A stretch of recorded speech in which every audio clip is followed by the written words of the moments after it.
Hey people, what's up? What's up? How are you? Guys, invite more people. Just gonna start in 5 minutes. Let's share. Let's like and share with others. And for others, you can copy the link and share on your WhatsApp.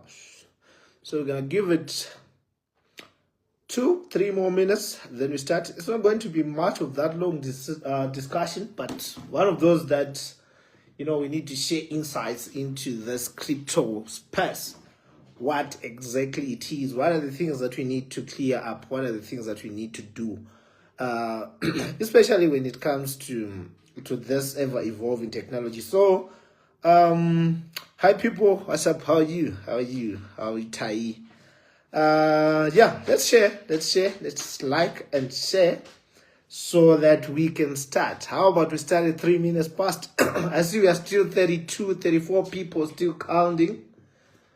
Let's push it to over 100. Hi Kichumetsi. Hi Annie. How are you people? How are you? How's everyone? And how is those that are here for the first time hearing about this discussion for the first time? You are welcome. And I would just want to say, just listen and go and research again. You never know what happens after you give it an ear, right? So let's share, let's like and share. But I think let's just start. And remember, I'll save this live. So, ladies and gentlemen, welcome to this interesting discussion. The reason why I'm doing this is because I want to talk more, or let me say address this thing called a crypto ecosystem, particularly looking at the baby BFT and the BFT ecosystem. So if you look at it,